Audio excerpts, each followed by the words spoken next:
Well, it's an honor to have Marc Garneau with me as my guest. I've reviewed a lot of books over the last couple of years, but this one was a real page turner. I've had the privilege to know Mr. Garneau now for at least 20 years, going back to when you're with the Canadian Space Agency, and then, of course, through your political career and your many visits to our schools. And it's been an honor and a privilege. And, now you've written this wonderful book. I have it here. Marc Garneau, Most Extraordinary Ride, Space Politics and the Pursuit of a Canadian Dream. So it's keeping you pretty busy, isn't it? This book tour.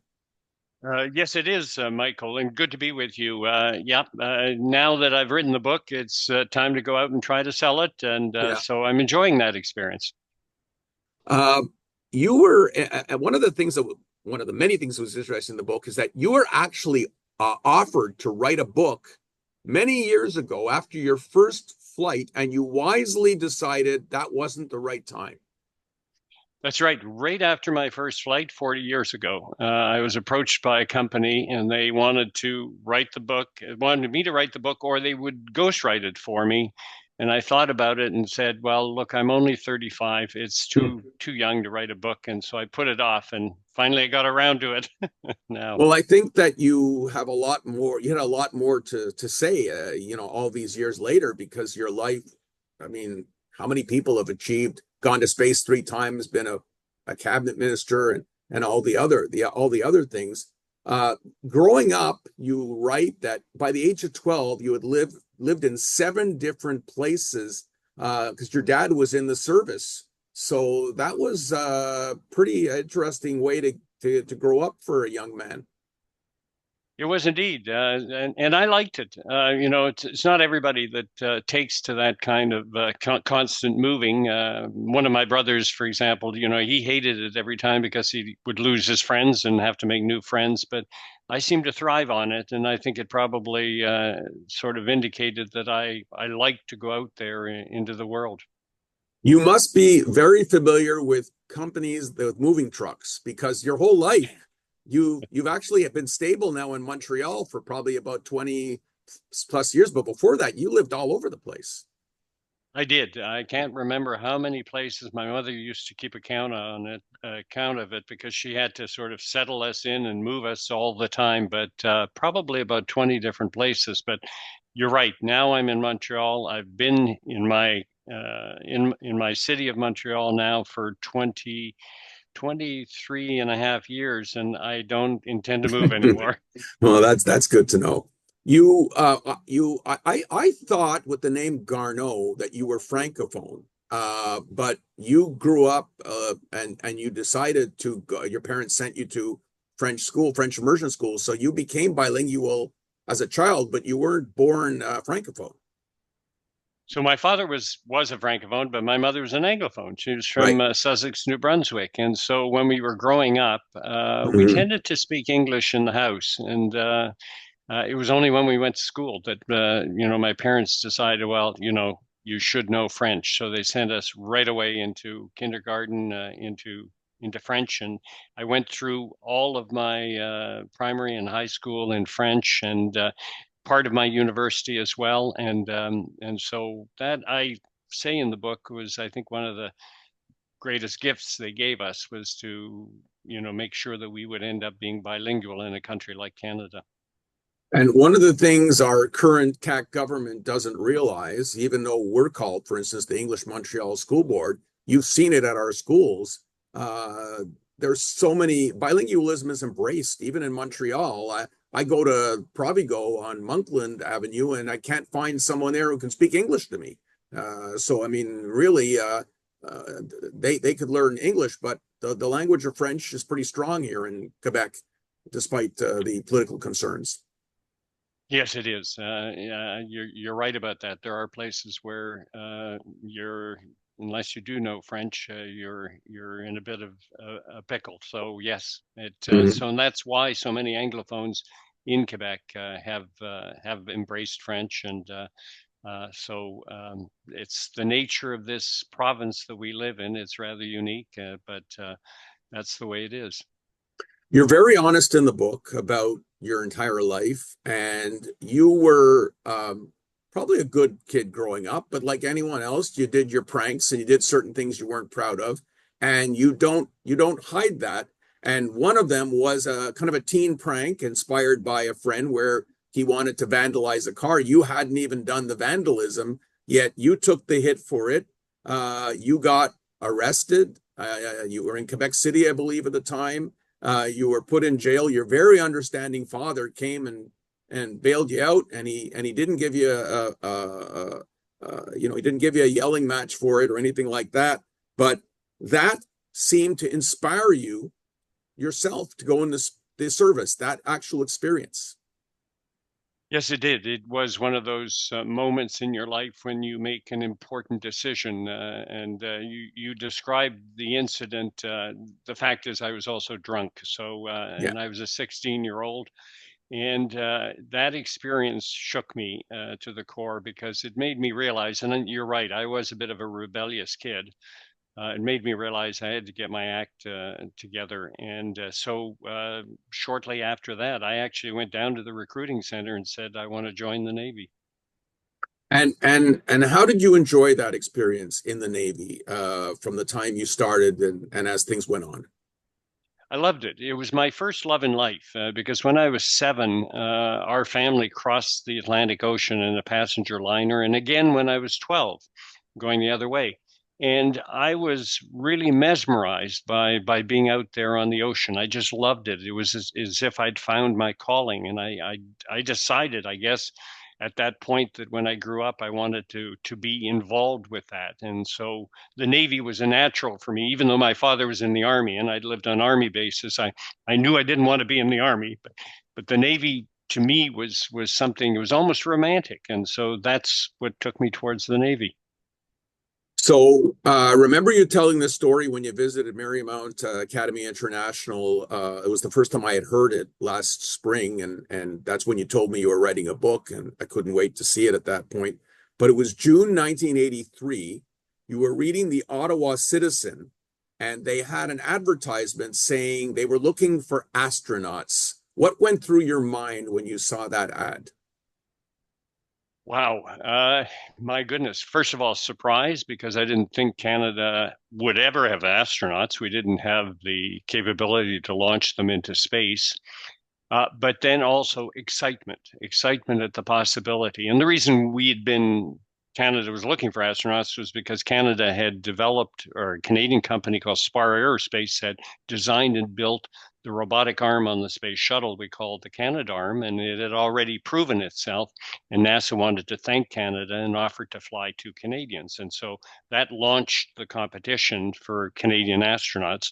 And I thought to myself, because I've always loved adventure, and notwithstanding the fact that I loved being in the Navy, um, I just couldn't resist it. I thought, wow, this could be an incredible experience. And I spoke to my wife and I said, "Do you think I'm crazy to send in my application?" And she said, "No, you go for it." And so I did, not giving myself all that much in terms of odds of being chosen, because back then, The Right Stuff had just come out, that book about, the kind of mystique and kind of people astronauts were. And I thought I might not exactly fit that mold, but I'll kick myself if I don't try. So I did. And lo and behold, 6 months later, I made it down to the finalists and became one of the first 6 Canadian astronauts. And you became an instant celebrity when that happened. Yeah, that was a big change that I dreamt if I became an astronaut, I would have a chance to go in space. But I didn't think about the fact that I would go from being a private citizen who would never be recognized in the street except by friends, Hmm. to becoming a very public figure, and people would stop me in the street, or sometimes they just stare at me, as though they seemed to recognize me, but they were maybe a little too shy to talk to me. That transition to being a public figure, it was a big adjustment because we all value our privacy but that goes with the job, and I have to say mostly Canadians are respectful of that. They don't sort of abuse of it. Before your first flight, you're supposed to be quarantined, yet a fellow by the name of Brian Mulroney broke your quarantine, and you were asked to go meet Brian Mulroney. He had just become Prime Minister of Canada, and you were asked to go with him, accompany him to meet the President of the United States, Ronald Reagan. What kind of thrill was that? That was a thrill for me, and I and two of my fellow crewmates for the flight I was going to fly on in October of '84 ended up in the Oval Office with Brian Mulroney and Ronald Reagan meeting for the first time. And I don't need to tell you how important good relations between the leaders of the two countries are for Canada and for the United States. And to be there to witness the two of them meeting for the first time, and they hit it off immediately. I think it's their Irish backgrounds that both similar kinds of people, and to be there was just, I think, to me, it was an historical moment, and I just felt very privileged to be there. What did you think of Mulroney? What was it over the years? I liked him. Just notwithstanding, the fact that nobody's perfect. I liked him. He was always very nice to me. After my flight, he invited my family to Parliament Hill, the restaurant there. He and his wife, Mila, had us for lunch, and that was sort of the beginning of a friendship. And I would often meet him in the riding because he lived in the riding, and he lived in Westmount. Yeah. We always had great conversations together. And he was very, very kind to me when I lost my first wife, which he didn't. I wasn't a politician, but it was just the kind of thing. He was very much a people person, and although I'm a liberal, I'm a blue liberal, and so that's not that far away from a progressive conservative, and so I felt ideologically quite close to him. Well, if Pierre Poilievre's watching this video, who knows? Maybe he'll recruit you and you'll be back as a minister. No, the door's closed now, Michael. So you were, of course, a cabinet minister when I didn't notice anything in the book about Donald Trump. Did you ever meet Donald Trump? I did in 2000 and now let me get my dates right. 2017 in February. So remember, Trump was officially inaugurated on the 20th of January, 2017. He began his 4-year term. And the prime minister was invited down to the White House to meet him, and he took some ministers with him, including me. Interesting. And yeah, so we were, and other ministers as well. And we were in the White House. I had a meeting with 3 people. One was Vice President Pence, who was with John Kelly, who eventually became Chief of Staff to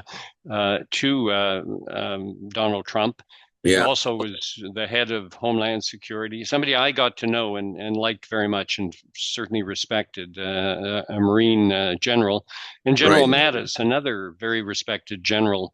So I met with them, and then we had lunch. There was a lunch for 20 people, 10 Canadians and 10 Americans, and Trump was at the lunch, and I sat sort of kitty corner to him, and he even asked me, at one point, he was talking, President Trump was talking about an American fighter aircraft called the F-22 Raptor, and he was talking about how impressive this airplane was, at which point the Prime Minister said, well, we have somebody here who's also had the opportunity to go in space on the Space Shuttle, and he pointed to me, and Donald Trump looked at me, and he sort of sized me up, and he said something, I can't remember his exact words, but something like, you've aged well, or you look pretty good for a guy your age or something. I don't know how he knew my age, but anyway.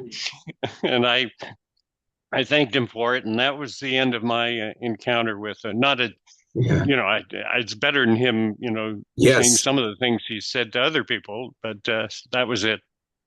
I know we were in touch with you from the school board when Kamala Harris was named vice president. Of course, she went to Westmount High School.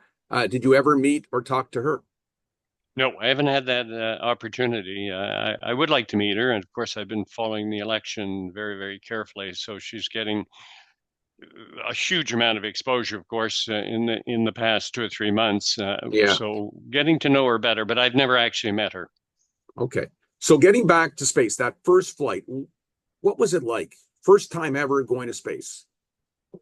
Well, it's an incredible experience from a personal point of view. When I say the title of my book is An Extraordinary Ride, I mean my life. But part of that was the extraordinary ride in the space shuttle itself. It's like nothing that you could ever experience on Earth. And the ride itself is very, very dynamic. I mean, the noise, the vibration, the acceleration, for 8.5 minutes as you go from a speed of 0 to a speed of 28,000 kilometers an hour, which is very fast. That's required to stay in orbit. You have to get going that fast. That's 8 kilometers per second. Imagine that for a minute. If I was going from here to Ottawa, at that speed, it would take me about 25 seconds. So that's how fast you're going. You go around the Earth every 90 minutes. But the best part of it, of course, is when you are in space and you have a chance to look down at planet Earth. And I think that's a transformative experience in the sense that you have this perspective that is so unique of seeing your planet in a way that very few people have seen it. And it makes you Yeah. think about the larger questions, the larger issues. Are we taking care of our planet? Because we have no other option. Yeah. So we'll get on to your other flights in a moment, but a very difficult part of your life was losing your first wife, the mother of your twins, and that and the loss of your brother, who you were very close with, two very difficult times in your life, and of course your parents. Yeah, those are uh, moments that happen in the life of many people, losing a loved one, their parents, in many cases, or even a sibling. Uh, and my older brother died at 48 of cancer. Uh, but losing my wife was incredibly painful for me. She was diagnosed as bipolar um, a couple of years before she very, very sadly took her own life. And at the time, this was 1987, so that's 37 years ago.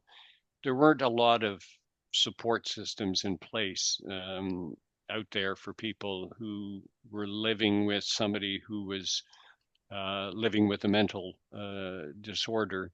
Mental health was something that was still very much in the closet back then in Canadian society, even though we all knew that it's something that happens and it happens to a lot of people. And I only had my parents and a few close relatives to help to support me, and it was well, it was the hardest thing to write in the book. For one thing, it was the hardest thing to experience in my life, and so I ended up being a single parent with 11-year-old twins and having to move forward. But from a mental health on the issue of mental health, it certainly made me one of the people who felt that it was important for us to bring that out into the open and to have a greater recognition that this can happen in life and that we mustn't sort of hide it away and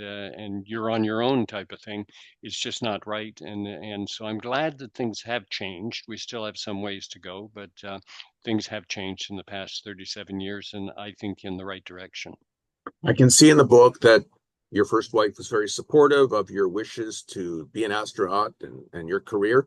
And you found Pamela, who I've had the good fortune. I met her. I remember when you were at Wager High School in the schoolyard, and there was some space trailer there, and she came to pick you up. And then I got a chance to meet her this many years ago. But Pamela, also, you had two more children with Pamela, and also someone who has been very supportive of all your career moves. Absolutely. We've now been married for 32 years, and she has been my right arm, if you like, or much more than that. She's been my wonderful constant companion, and helped me at a difficult time. And so I'm very, very grateful that I was able to meet her, and that we've had so many decades of great married life. And I love the part, I laughed very heavily when you talked about the campaign and when Tom Mulcair didn't know who she was for the NDP, and he tried to convince her to vote for Anne Lagasse Dowson and said certain things that weren't kind about you, and she really gave it to him. She did indeed, to the point where Tom Mulcair, who doesn't blush very much, really blushed because she gave him both barrels. But when she came home and told me about it, I just laughed Yeah. so much. I like Tom Mulcair, but I think she put him in his place that day. Yes, for sure. So you went, as if going to space once isn't enough, you did it two more times. Did you ever think after you did it the first time that you'd go two more times to space? No, I didn't. I certainly landed and had a yearning to go back up again because it had been such a wonderful experience. But I also knew the fact that Canadian flights were going to be, very much metered out, and that there were other Canadian astronauts who were deserving of having their own first flight. So I didn't want to get my hopes up too high.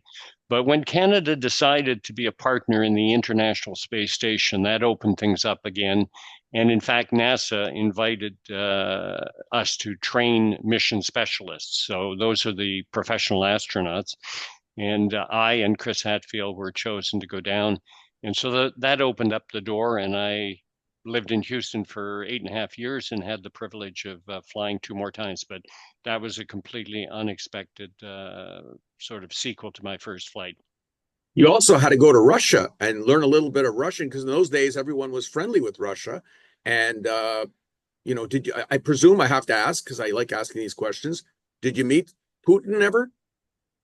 No, I didn't. No, I did not have that opportunity. I mostly went and trained in the very famous and once very secret place called Star City, where cosmonauts were trained, and this was a place which, back in the days of the Soviet Union, when Yuri Gagarin, who became the first human to go into space, was training back in the Mm-hmm. early 60s. Yeah. It wasn't even on the map. It was a secret location, as was their launch pad in Kazakhstan in a place called Baikonur. And I had a chance to go to both of those. So from my point of view, and meeting people, I met the first woman to fly in space, Tereshkova, and I met the first Leonov, who was the first human ever to do a walk in space. I mean, the Russians were pioneers at the very beginning, Yeah. Mm-hmm. and so for me, it was a bit of an historical pilgrimage, as well as the fact that I had to train on certain equipments and certain procedures there because the Russians were part of the International Space Station. Right. Do you think we're going to see the day when astronauts are going to go to Mars? I know I love the I don't know if you saw the Matt Damon movie. You must have seen it when he I went to did, Mars. I yes, mean, I did, I Martian. did, yes. I mean, do you think that's possible for people to go to Mars? I mean, it's not like a short flight. No, no, and under the best of conditions, it's 6 months to get there. So yes, a very long flight. That's as long as we put people up on the International Space Station, and when they come back down, they're usually happy to be back down on the ground. So that's just to get there. And of course, if you go there, you're going to have to spend probably a minimum of a year and a half there, and then another 6 months to get back. So look at the prospect of leaving planet Earth, it receding to a tiny dot, just like Mars looks to us when we look up in the sky. It's a tiny dot, and being gone for 2.5 years. Technically, it is something that we can do. We're not there yet, but it's in the realm of the possible. When it happens, I don't know. I wouldn't want to predict because it requires the support of governments, obviously.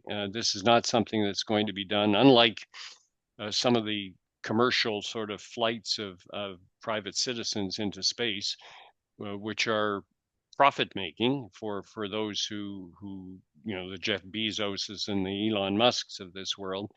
Going to Mars is something that will be financed by governments almost exclusively. Elon Musk is very big on that, but he's not going to be paying out of his pocket. So it requires a lot of political will, and like I say, it's technically possible, but when it will happen, I'm not exactly sure. Possibly within the next 30 years. That's not out of the realm of possibility. I'm sure if Joe Biden could send Elon Musk to Mars, he would do it immediately, especially during the campaign. You Yes. moved on to the Canadian Space Agency and loved the anecdote about one day someone important came to see you, and he was accompanied by a young guy named Justin Trudeau. Yes, indeed. It was a scientist who was responsible for one of our satellites up there, and he came to just to say hello to me, and he brought a young person with him called Justin Trudeau, who at the time I think was studying at McGill. I think he had started to do some engineering, which he eventually Yeah. did not pursue. But that was my first, well, it wasn't my first meeting. I apparently spoke at his school when he was in elementary, when he was 12. But the first Okay. time we had a conversation, and I had no idea what he was planning to do for his own future. He did Yeah. ask a couple of questions, but believe it or not, the two of us ran in 2008, 4 years later, and both were elected. So our Yeah. paths were destined to cross, I guess.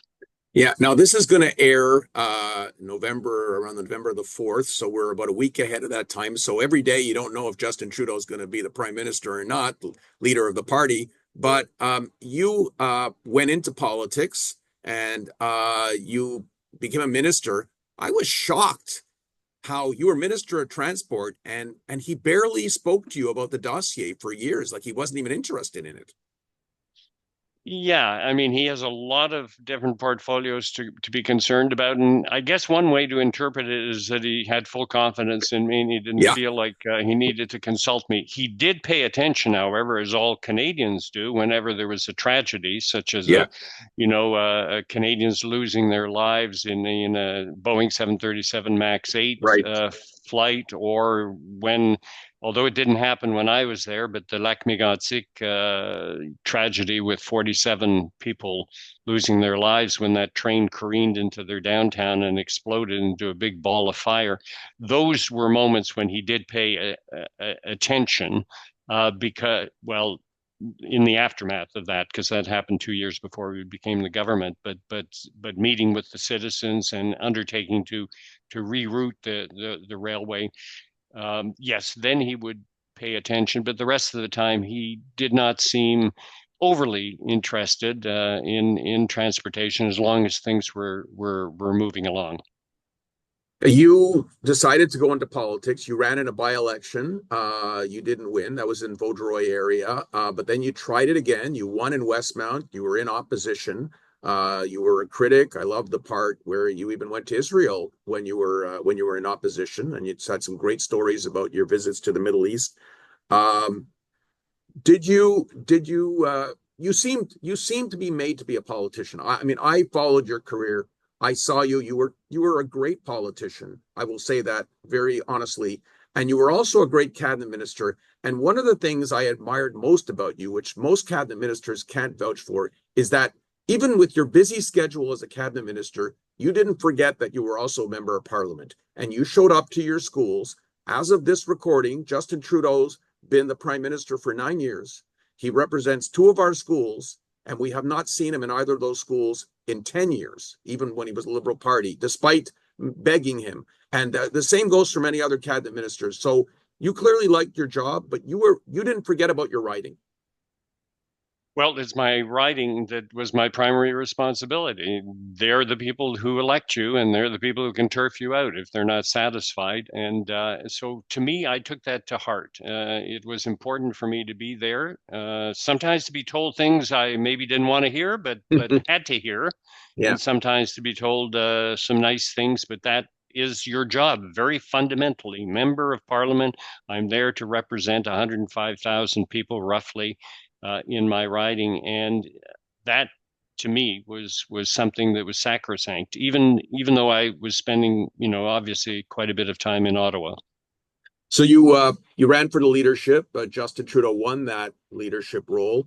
You ended up becoming the Minister of Transport, which initially you weren't thrilled about, but in the end, you loved it. I loved it. It really was something I fell in love with. And you know why, Michael? Is because everybody in Canada has an opinion about transportation, has an issue about transportation. It affects us all in our lives in so many ways. And so I felt it was something that was sort of not distant from people. It was something that touched their lives in many, many ways. And so I actually loved the whole business of trying to make our transportation system more efficient and I think that even though it's not a thing where dramatic things happen, I think I was able to move it, generally speaking, in the right direction. And you did get to be Minister of Foreign Affairs during a very challenging time in the world. What was that like? Yeah, that was very challenging. We notably the fact that we had the debacle in Afghanistan that summer, and we're scrambling to try to get as many Canadians or Afghans who had worked for Canada in Afghanistan out of the country at a time when the Taliban took over the country much faster than anybody had ever predicted and caught all nations with their pants down, essentially. That was a very, very trying and difficult time. In fact, the fact that the prime minister decided to have an election that summer, I think the result for me was that I hardly had a chance to campaign because I was spending all of my time working on the Afghan file. It was also the year when we were just beginning to pull out of all of the quarantining associated with COVID. We had the two Michaels in jail. We were still trying to get the Iranians to properly admit the fact that they had shot down a Ukraine International Airlines flight that had 55 Canadians on it and 30 permanent residents who were obviously all killed. It was a very, very busy year. It was also a year when we were dealing with trying to put together a strategy to deal with China and the Indo-Pacific region, which is becoming more and more important today. And as a geopolitical sort of center of gravity of the world. And so, on the one hand, although I was dealing with a number of difficult issues, I was hoping to be able to spend a decent amount of time in the ministry because there were a lot of things I wanted to do that needed to be done. And so, and I say it very clearly in the book, it was a real shock to me when the prime minister said, "You're no longer in cabinet," even though he had Yes, not told me this before the election, which would have made a difference. I would not have run if he had right, said to me, "You're not going to be in cabinet after you're elected." But he told me 3 weeks after the election when I was hoping to continue right. being there. So it was a punch in the gut, as I say in the book. Yes, yes, it was. And he offered you to be the ambassador to France, but I guess you'd done enough moving around, right? Yeah, he did offer me that. And you Yeah. know what? I felt it just wasn't appropriate for me to turn around to my constituents and say, sorry, I'm not in the cabinet anymore, but I'm going to be the ambassador. And thanks for electing me, but I'm gone. I just didn't feel it was right. Yeah, yeah. So finally, my last question is the book. How long did it take you to put this book together? About a year. Now, when I say year, I just worked in the mornings roughly because you can only work on a book for so many hours a day. But roughly a year. It was more complicated than I thought in terms of my interactions with the publishers and by the way, they provided wonderful sort of editorial advice to me on trying to make the book, come alive as much as possible. And I remember in particular one comment from the editor who worked with me the closest, he said, Mark, you're very good, because you're an engineer or whatever, you're very good at describing all of the sequence of things that happened in your life and the facts of it, but you got to tell us more about why you did this and the emotions you felt, and that the reader will want to go there. They'll want to hear about that. And that was very, very useful advice. And I tried to, it brought me out of my shell a little bit more. And I realized it was the right thing to do. And I hope I achieved it. Well, it's an amazing book. And honestly, and I'm not joking, we were laughing off air. I really do think there's a movie here. And, you know, if Justin Trudeau retires, maybe he could become an actor and he could play Marc Garneau. You know, you never know. I would go with Brad Pitt, though, to play Marc Garneau personally. Well, wow, yeah, that's a compliment. Yes. Well, thank you. Yeah, well, listen, thank you so much for making the time, and we look forward to welcoming you to our library, perhaps next year when your tour schedule slows down. And just thanks for being there, and let's stay connected. Thank you, Marc Garneau. Absolutely. Thanks. It was a real pleasure, Michael. Great talking to Marc Garneau, astronaut, politician, and all around nice guy. Thank you.